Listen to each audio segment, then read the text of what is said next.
আমাদের এই শরীয়তপুর জেলা নৈরা থানার মানুষের মিহিন যদি আপনি না চান তাহলে আমাদেরকে মহাসাগরে নিয়ে ডুবাইয়া দেন। বিসমিল্লাহির রহমানির রহিম।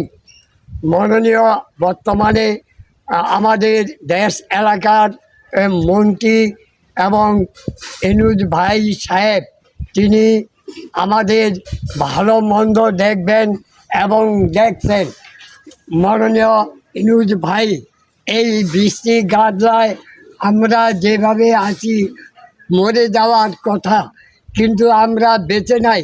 এবং পাশে আমাদের নদী ভাঙ্গা, আমরা রিক্সা চলে না, অটো চলে না, গাড়ি চলে না, চাউলের দাম বেশি হয়েছে, তরকারির দাম বেশি হয়েছে, আলুর দাম বেশি হয়েছে, ডাল তরকারি যেতে যা আছে সম্পূর্ণ জিনিস বেশি টাকাটা খাইতে হইতেছে।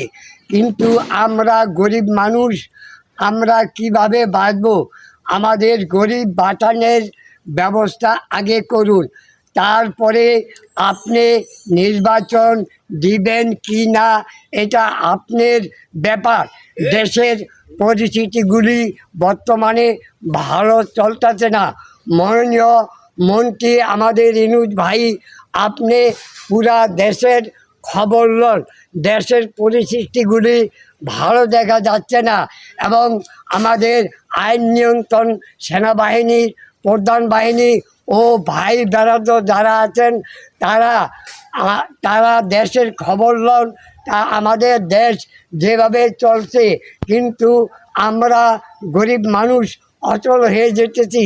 কারণ আমাদের রাস্তাঘাটে গাড়ি চলে না, মাছ বাজারে মাছ চলে না, দোকানদারি চলে না, গাড়িওয়ালার গাড়ি চলে না। এবং যেই বৃষ্টি গাদলা হইতেছে, যেই আলোচনা দেখতে যা হইতেছে, আমরা মানুষ হবে নাই। আমরা মনে হয় ইনুজ ভাই অমানুষ হয়ে গেছি। কারণ আমরা এখন না খাইয়া আর কয়দিন বাঁচব? আমরা এর থেকে মরে যাওয়া অনেক ভালো।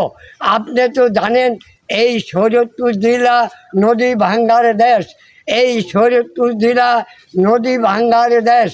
এই দেশে এভাবেই হাহাকার, আমাদের দুশ্চিন্তা, ঘর বাড়ি সব কিছু নিয়ে গেছে।